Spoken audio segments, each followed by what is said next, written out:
ہم اپنا جو ایک عوام کی فرسٹریشن ہے وہ اتاریں، کیونکہ یہ عوام بیچاری فرسٹریشن ہی اتار سکتی ہے. اور کر کیا سکتے ہیں 75 سال میں ہم نے، اور کیا کیا ہے؟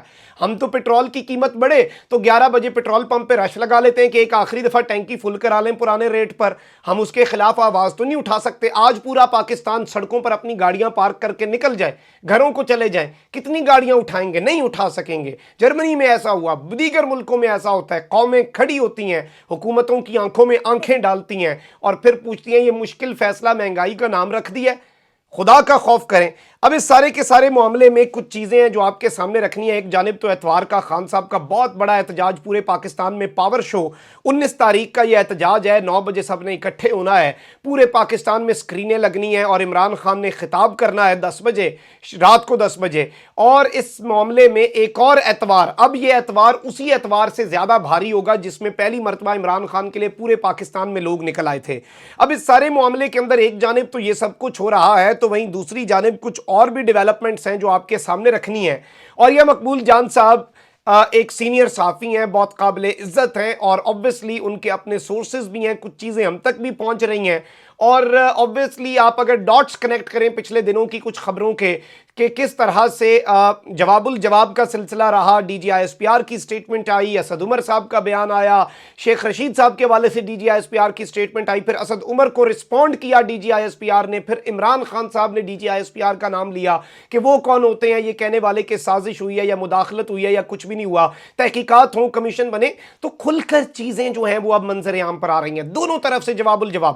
ابھی recently F A T F کے معاملے کے اوپر ایک پورا آئی ایس پی آر کا ٹرینڈ چلا ہوا ہے سوشل میڈیا کے اوپر، اور ظاہری بات ہے کریڈٹ لینے پر بھی باتیں ہو رہی ہیں. obviously کریڈٹ سب کا جاتا ہے، اور ایک ایون بیوروکریسی وہ تو ویسے ہی چپ بیٹھے، انہیں بھی کریڈٹ دیں آپ جو اس کا حصہ تھے ٹیم کا. پولیٹیشنز جو پچھلے 4 سال تھے خان صاحب کی حکومت، اسے کریڈٹ دیں آپ، اپنی اسٹیبلشمنٹ کو، ملٹری لیڈرشپ کو کریڈٹ دیں. لیکن obviously ایک ایک کریڈٹ رکھنا یہ میں سمجھتا ہوں تھوڑا سا معیوب ہے. اب اس سارے کے سارے معاملے میں اوریہ مقبول جان صاحب نے انکشاف کیا ہے کہ سب کو وارننگ دے دی گئی ہے، اور ایک انتہائی خوفناک اور ایک انتہائی خطرناک پلان بن چکا ہے. یہ پلان کس حوالے سے ہے؟ اور یہ پلان دراصل اس وقت سارے سٹیک ہولڈرز کو کمیونیکیٹ کر دیا گیا ہے. یہ پلان سارے کے سارے جو لوگ اس سارے پلان کی ایگزیکیوشن میں امپورٹنٹ ہیں، کروشل ہیں، انہیں بھی بتا دیا گیا ہے. اور عمران خان صاحب تک بھی یہ بات جا چکی ہے، یعنی کہ سابق وزیر اعظم chairman P T I Imran Khan کو بھی اس بات کا ادراک ہو چکا ہے کہ فیصلہ ہوا ہے کہ کسی بھی صورت، کسی بھی طرح سے عمران خان کو نہیں آنے دینا. عمران خان کو دوبارہ اقتدار میں کسی بھی صورت آنے دینے سے روکنا ہے، اس کے راستے میں دیوار بننا ہے. اور جو پلان بن رہا ہے اس سارے پروسیس کے اندر جو 1970 اور 1977 میں مینجمنٹ کی گئی، جو دونوں خطرناک ترین الیکشنز تھے پاکستان کی تاریخ کے، اس طرح کی یادیں تازہ کی جا رہی ہیں. ایون اف خان ونز، اور پہلی پریورٹی یہ ہوگی کہ جو 2/3 میجورٹی خان صاحب یا کلین سویپ کریں تو وہ 2/3 پہ بھی نہ آ سکیں، وہ کلیئر میجورٹی اوکھی سوکھی ہو، اور ایک ایسی حکومت ہو جس طرح کی پچھلے دورے حکومت میں تھی، بلیک میل ہوتے رہیں، یا پھر ایون جو اس طرح سے انہوں نے کیا کہ چھوٹی جماعتیں اکٹھی ہو کر اپنی حکومت بنا لیں، ہنگ پارلیمنٹ بن جائے.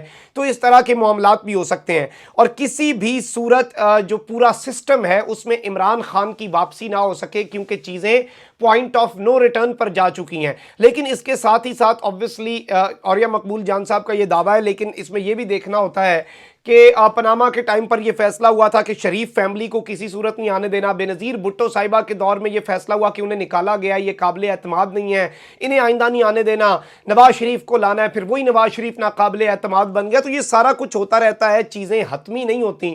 اعجاز الحق صاحب نے بنی گالہ میں ملاقات کی ہے خان صاحب کے ساتھ، میں پچھلے ویلاگ میں آگاہ بھی کر چکا ہوں، آپ کی خدمت میں وہ خبر رکھ چکا ہوں، جس میں یہ فیصلہ ہوا ہے، اس بات پر اتفاق ہوا ہے کہ مقتدر حلقے جو ہیں ان سے تعلقات کو بہتر بنانا ہے، تعلقات کو درست کرنا ہے، اور چیزوں کو ٹھیک طریقے سے لے کر چلنا ہے. تو یہ معاملہ بھی اس وقت بہت زیادہ اہم ہے، کیونکہ بیک ڈور بہت سی چیزیں چل رہی ہیں. اللہ کرے کہ ادارے اور تمام تر سٹیک ہولڈرز پاکستان کے حق میں سوچیں، پاکستان کا سب سے پہلے سوچیں، اس ملک کا کیا فائدہ ہے، اس ملک کی عوام کیا چاہتی ہے، جمہور کیا چاہتا ہے، فری اینڈ فیئر الیکشن ہو، جو حکومت میں آئے اسے سب تسلیم کریں، لیکن کھلا میدان ہو, اس میدان کے اندر نیوٹرل امپائر ہو, پھر مزہ بھی آئے آپ کو اپنے پولیٹیکل سسٹم کا, پھر مزہ بھی آئے آپ کو کہنے کا کہ ہم ایک ڈیموکریسی میں رہ رہے ہیں. یہ جو ڈیموکریٹک ڈکٹیٹرشپ کی نئی ٹرم ہے جو شہباز شریف حکومت کر رہی ہے, رانا ثناءاللہ جیسے لوگ لائے گئے ہیں, یہ اس چیز سے کم از کم اس قوم کو نجات مل جائے. کامنٹ سیکشن میں رائے کا اظہار ضرور کریں. اپنا بہت خیال رکھیں. اللہ نگہبان. پاکستان زندہ باد.